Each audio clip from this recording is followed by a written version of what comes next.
Hi there, welcome to the first video in my series of quick and dirty tutorials about programs that you can use to help you teach your students vocabulary for a second language. In the first video, I'm going to be looking at Duolingo, specifically Duolingo for schools. Now, many people already use Duolingo to learn a new language. Um, but through Duolingo for schools, teachers can assign tasks to students and see how they're progressing. I would recommend this resource for students grades 3 and up, just because students need to be able to read in order to use the program because it is translation based. So the first thing you'll need to do in order to access this program is to create a free account. So let's take a look at how to do that. We're going to go to schools.duolingo.com. And I already have an account, so it's already logged me right in. Let's see if I can log out. So instead of going to the regular Duolingo website, you would go to schools.duolingo.com and then click Get Started. Okay, so I have already created my account. I'm going to log in.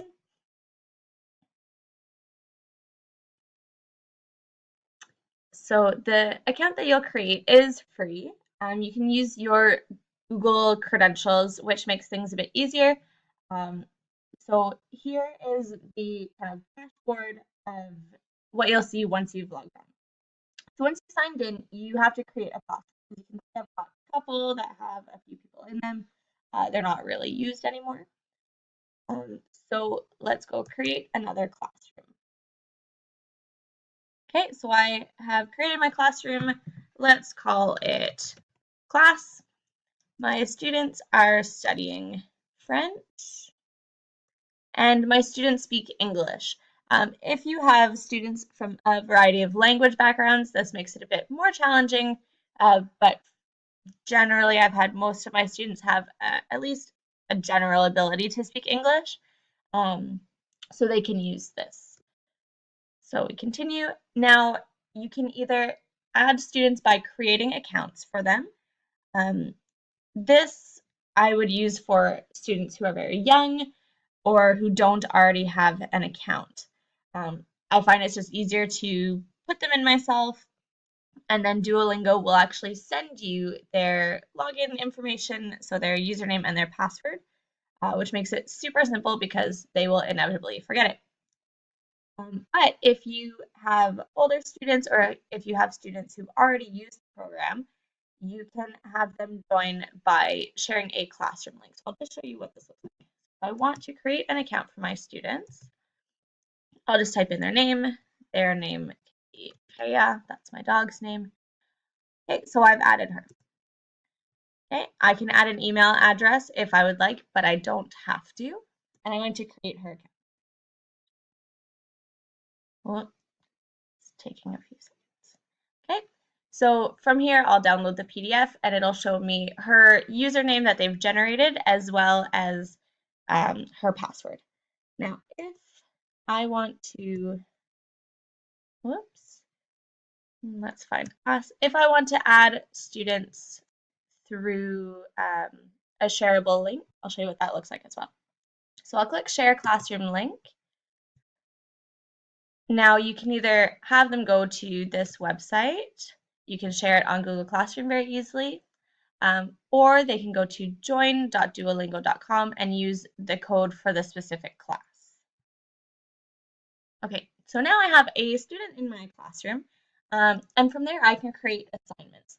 So to do this, we're going to go just on the left-hand side into the assignment tab. So I'll click on there, and maybe it will do something.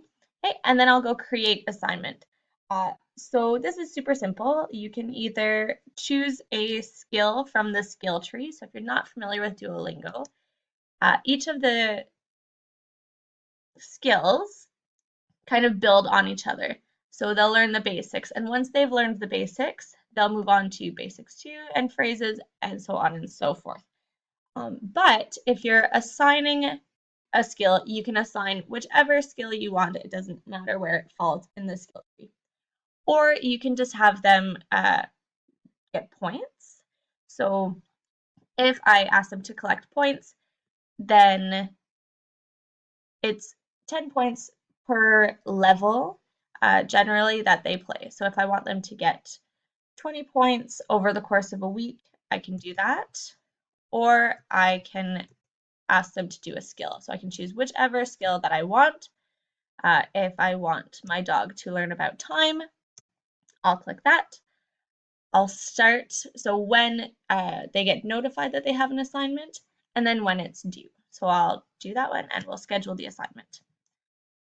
Excellent.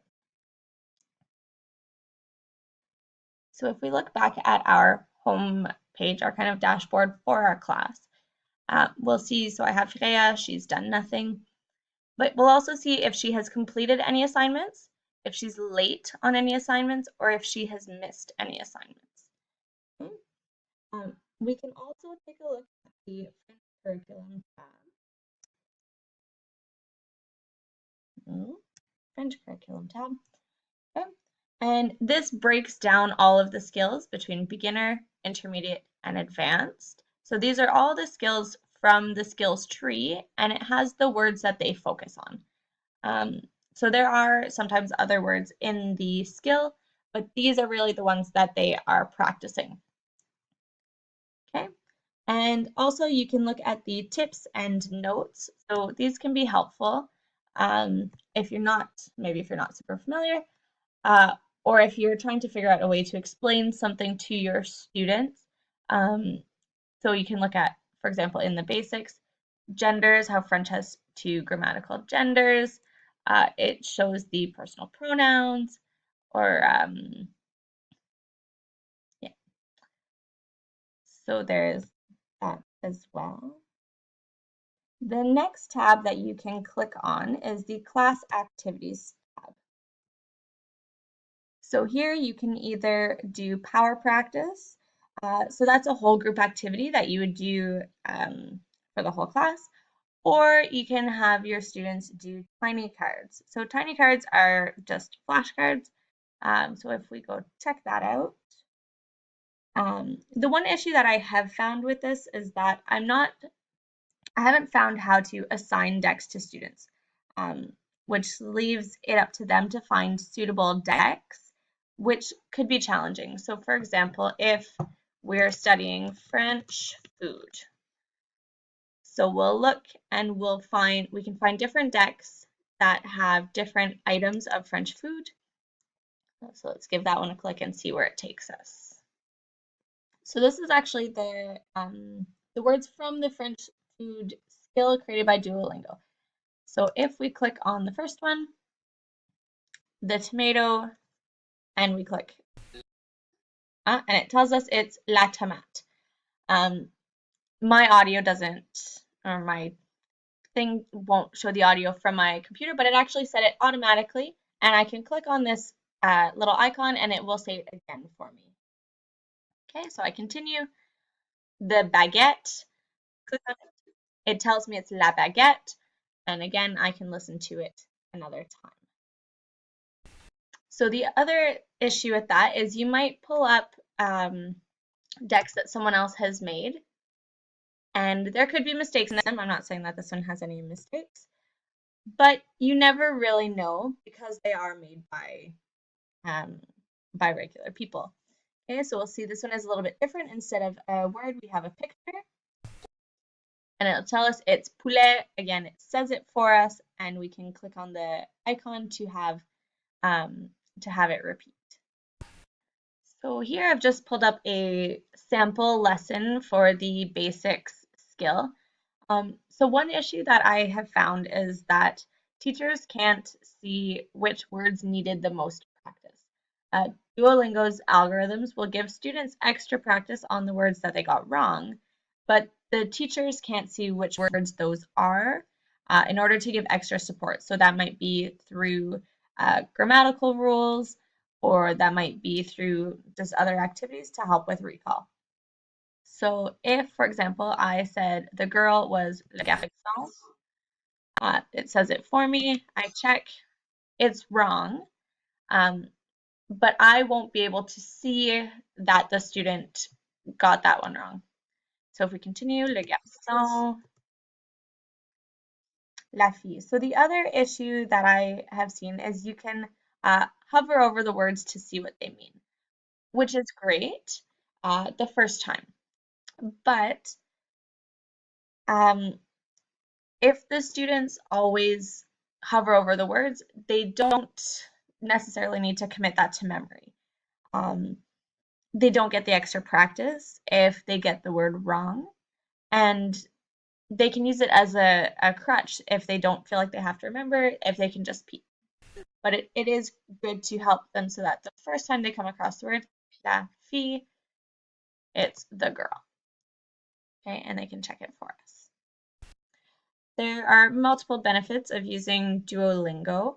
Um, I've noticed that students feel more motivated to use the program than doing traditional pen and paper tasks. It can also be used as a low-key homework assignment. So as you saw, you can assign a skill to be completed over the course of a week, over the course of a month, or you can just ask them to complete a certain number of points. So that can be building up skills or practicing skills that they've already done. It's also a great task for early finishers. Um, I have found that it's better to be used as extra practice after you've already taught the lesson, just because it doesn't give the grammatical rules in most cases, and so it can be hard for learners to know exactly what or why they have gotten something correct or incorrect. So how I've used Duolingo in my classroom is usually for early finishers, or just as a fun task to use as a reward. My grade threes loved being able to go on the computers and do Duolingo, just kind of as a free French activity. And my intermediate core French students who didn't really want to do anything, at least they would participate in Duolingo because it allowed them to be on their phones and they saw some success in doing that. I hope you enjoyed my video. If you have any questions, um, feel free to let me know about them on my blog where this is linked. And I hope you have a great